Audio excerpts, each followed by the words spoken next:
যে জমিতে আমাদের দাদু এবং ঠাকুরদারা কোনো রাসায়নিক সারের ব্যবহার না করেই সোনা ফলাতেন, আজ সেই জমিতে ইউরিয়া এবং ডিএপি ঢালার পরও কেন জমি অনুর্বর ভূমি হয়ে যাচ্ছে? এ বিষয়ে কি আপনি কোনোদিন আপনার জমির মাটিতে বসে চিন্তা করেছেন? কেন প্রতি বছর চাষের খরচ বাড়ছে এবং লাভ কমে যাচ্ছে? আমরা দোষ দিই আবহাওয়াকে, নিজের ভাগ্যকে বা বাজারের দরকে, কিন্তু কৃষক ভাইরা কঠোর সত্য হল সবচেয়ে বড় দোষ আমাদের নিজের মাটির।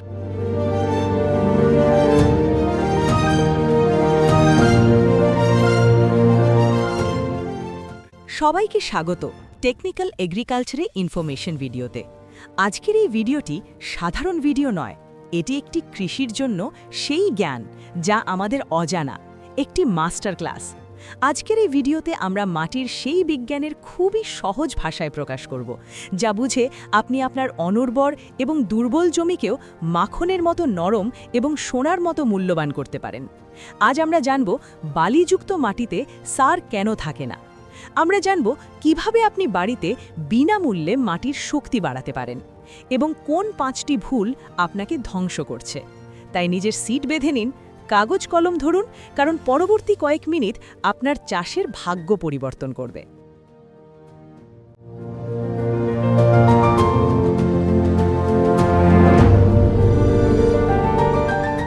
কৃষক ভাইরা, প্রথমেই আমাদের বুঝতে হবে মাটি শুধুমাত্র ধুলা, বালি বা পাথর নয়। মাটি একটি জীবন্ত ব্যবস্থা। একটি সুস্থ মাটির এক চামচে এত সূক্ষ্ম জীবাণু, এত ব্যাকটেরিয়া এবং ফাঙ্গাস থাকে যা সম্পূর্ণ পৃথিবীর মানুষও এত হয় না। এই জীবাণুগুলোই আপনার প্রকৃত শ্রমিক। আপনি যে সার দেন তারা সেটি খায়, পরিপাক করে এবং গাছকে দেয়। কিন্তু গত 30-40 বছরে আমরা কি করেছি? আমরা অন্ধভাবেই রাসায়নিক ঢেলেছি, কীটনাশক ব্যবহার করেছি এবং কোটি কোটি মাটির বন্ধুদের হত্যা করেছি। আজ ভারতের অধিকাংশ জমিতে জৈব কার্বন 0.3%-ও কম, যেখানে ভালো ফলনের জন্য এটি কমপক্ষে 0.8 থেকে 1% হওয়া উচিত। যতক্ষণ জৈব কার্বন বাড়বে না, আপনি মাঠে হীরা মুক্ত পিষে দিলেও আপনার ফসল দুর্বল থাকবে। তাই চলুন প্রথমেই জানি এই জৈব কার্বন ফেরানোর 3টি শক্তিশালী এবং নিশ্চিত উপায়।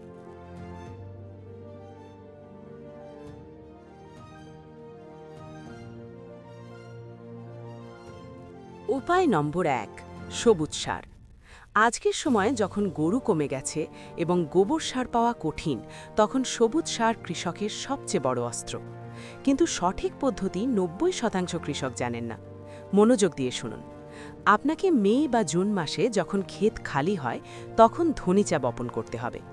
প্রতি একর জমিতে 15 থেকে 20 কেজি বীজ যথেষ্ট। জাদু ঘটে যখন ফসল 40 থেকে 45 দিনের হয়, যখন গাছ নরম সবুজ হয় এবং তাতে 1-8টি ফুল আসতে শুরু করে, তখনই গাছে সবচেয়ে বেশি নাইট্রোজেন থাকে। এই সময় সবচেয়ে উপযোগী। এই সময় আপনি ট্র্যাক্টর বা পাওয়ার টিলার দিয়ে ওটাকে লাঙল করে দিন। লাঙলের পর মাঠে জল দিন। সম্ভব হলে জলের সাথে 10 কেজি ইউরিয়া অথবা সামান্য বর্জ্য ডিকম্পোজার দিন। এতে সবুজ সার দ্রুত পচে যায়। কৃষক ভাইরা, এই প্রক্রিয়া আপনার মাঠকে যা নাইট্রোজেন দেবে, যা আপনাকে 25 থেকে 30 বস্তা ইউরিয়াও দেবে না। এতে মাটি নরম মাখনের মতো হবে, যাতে গাছের শেকড় অনেক সহজে মাটির গভীরে পৌঁছাতে পারবে।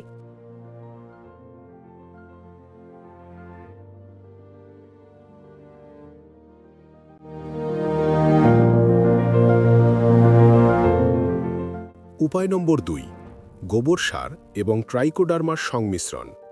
বেশিরভাগ কৃষক কি ভুল করেন? তারা সরাসরি গাড্ডা থেকে কাঁচা গোবর তুলে মাঠে দেন। এতে লাভ কম এবং ক্ষতি বেশি হয়।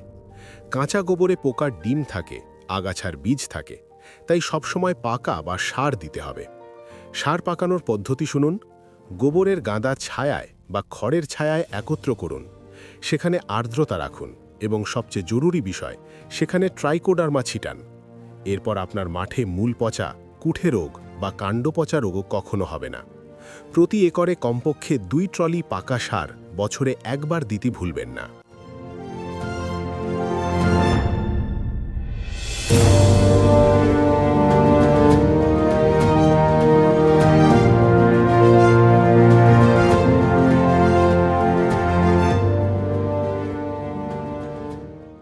উপায় নম্বর ৩ জীবামৃত জৈব অমৃত। এটি একটি বিনামূল্যের ধন। এটি তৈরির জন্য আপনার প্রয়োজন একটি প্লাস্টিকের ড্রাম, তাতে 200 লিটার জল ভর্তি করুন।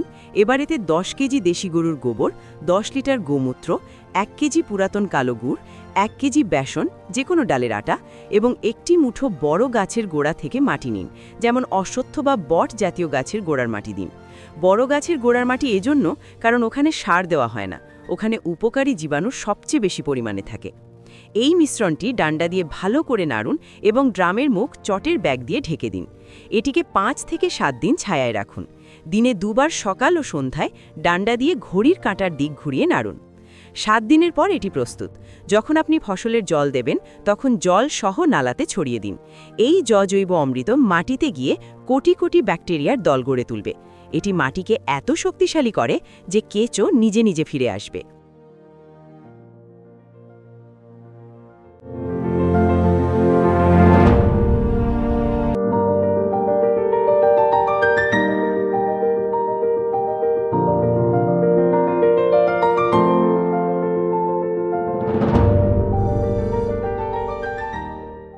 এখন আমরা ভিডিওর সেই অংশে পৌঁছেছি যা খুব প্রযুক্তিগত। প্রতিটি মাটির স্বভাব আলাদা। যেমন প্রতিটি মানুষকে একই ওষুধ দেওয়া যায় না, তেমনি প্রতিটি মাঠের চিকিৎসা আলাদা। চলুন বিস্তারিত জানি। বালুকাময় মাটি, স্যান্ডি সয়েল, সমস্যা এবং সমাধান। বালুকাময় মাটির কৃষকরা সবচেয়ে বেশি সমস্যায় পড়েন। এটিকে পিপাসু মাটিও বলা হয়। সমস্যা হলো এর কণাগুলো বড়, তাই এটি জল ধরে রাখতে পারে না। আপনি যতই জল দিন তা দ্রুত চলে যায়। আপনি ইউরিয়া সার দিলেন, তা জলের সঙ্গে নিচে পাতালে চলে যাবে, যা গাছের শেকড় পাবে না। পুষ্টি উপাদানের ঘাটতি। বালুকাময় মাটিতে সালফার, ম্যাগনেসিয়াম এবং পটাশের বড় ঘাটতি থাকে। সমাধান ও চিকিৎসা। প্রথমেই এই মাটিতে পুকুরের মাটি বা মসৃণ মাটি মেশান। এটি মাটির কণাগুলোকে বাঁধবে। বালুকাময় মাটি একসঙ্গে বেশি সার দেবেন না। যদি আপনাকে একটি বস্তা ইউরিয়া দিতে হয় তবে সেটি 4 ভাগে ভাগ করে একটু একটু করে দিন। এটিকে স্প্লিট অ্যাপ্লিকেশন বলে। সেচ বারবার কিন্তু হালকা করুন। স্প্রিংকলার বা ফোয়ারা সেচ এই মাটির জন্য আশীর্বাদ। এই মাটিতে হিউমিক অ্যাসিডের ব্যবহার অবশ্যই করুন।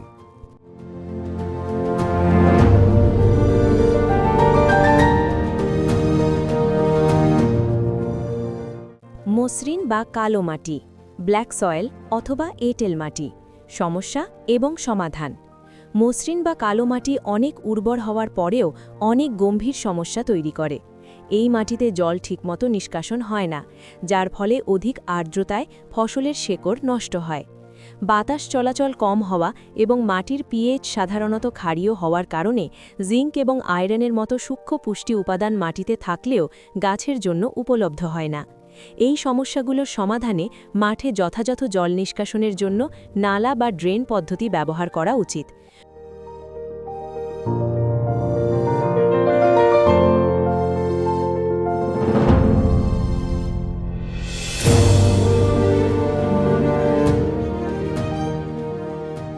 গরমে প্রতি 2 থেকে 3 বছরে একবার গভীর লাঙল অথবা ট্র্যাক্টর দিয়ে লাঙল করলে মাটির শক্ত স্তর ভেঙে যায় এবং বায়ু চলাচল উন্নত হয়।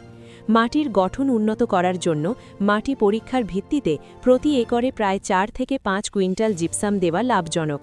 সাথে 8 থেকে 10 টন গোবর সার, বার্মি কম্পোস্ট বা সবুজ সার মেশালে মাটি ঝরঝরে হয়। জিঙ্কের ঘাটতি থাকলে জিঙ্ক সালফেট অথবা আয়রন কম থাকলে ফেরাস বা আয়রন দিতে পারলে মাটিকে সঠিক করা যেতে পারে। 3. ঊষর ক্ষারীয় মাটি বা অ্যালকালাইন সয়েল, সমস্যা এবং সমাধান। এটি সেই মাটি যার পিএইচ মান 8 বা 8.5-এর উপরে চলে গেছে। অনেক সময় মাঠে সাদা স্তর জমে থাকে। সমস্যা হলো এই মাটিতে সোডিয়ামের পরিমাণ অনেক বেশি। এতে বীজের জন্ম হয় না, গাছ হলুদ হয়ে মরে যায়। সমাধান ও চিকিৎসা। এর একমাত্র নির্ভরযোগ্য চিকিৎসা হল জিপসাম এবং সবুজ সার। জিপসাম মাটির সোডিয়াম কমায় এবং সবুজ সার মাটিতে কার্বন বাড়ায়। কৃষক ভাইরা, আপনার গাছ আপনার সঙ্গে কথা বলে, তার পাতা কোনো জাদুতে রং পাল্টায় না।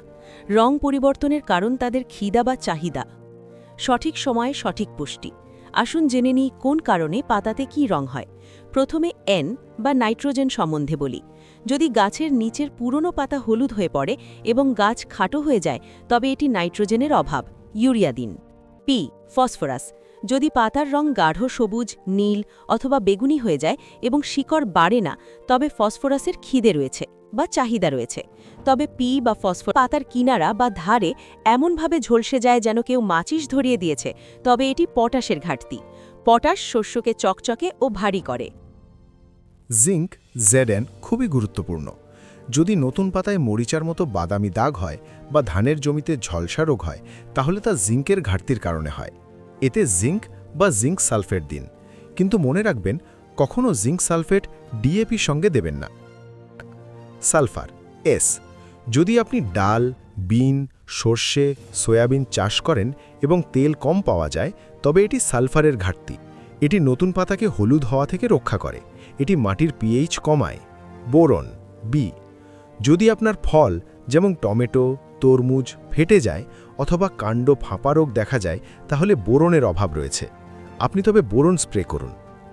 যদি একদম নতুন নরম পাতা পুরোপুরি সাদা বা হলুদ হয়ে থাকে, তবে এটি লোহার ঘাটতি।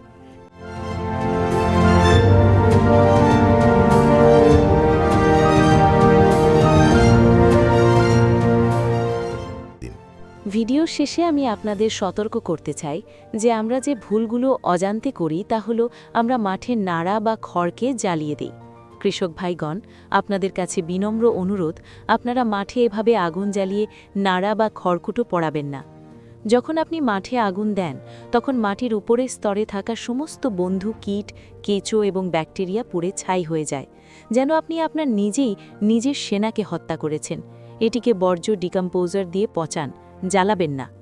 ভুল নম্বর 2, কোনো পরীক্ষা নিরীক্ষা ছাড়া আমরা সার ব্যবহার করি। আমরা আমাদের শরীরে কি রোগ রয়েছে তা নির্ণয় করতে ব্লাড টেস্ট করাই, কিন্তু মাটির ক্ষেত্রে তা করি না। কারণ হতে পারে আপনার মাঠে পটাশ আগেই অনেক আছে এবং আপনি অকারণে পটাশ দিয়ে টাকা নষ্ট করছেন। ভুল নম্বর 3, ভুল রাসায়নিক মিশ্রণ।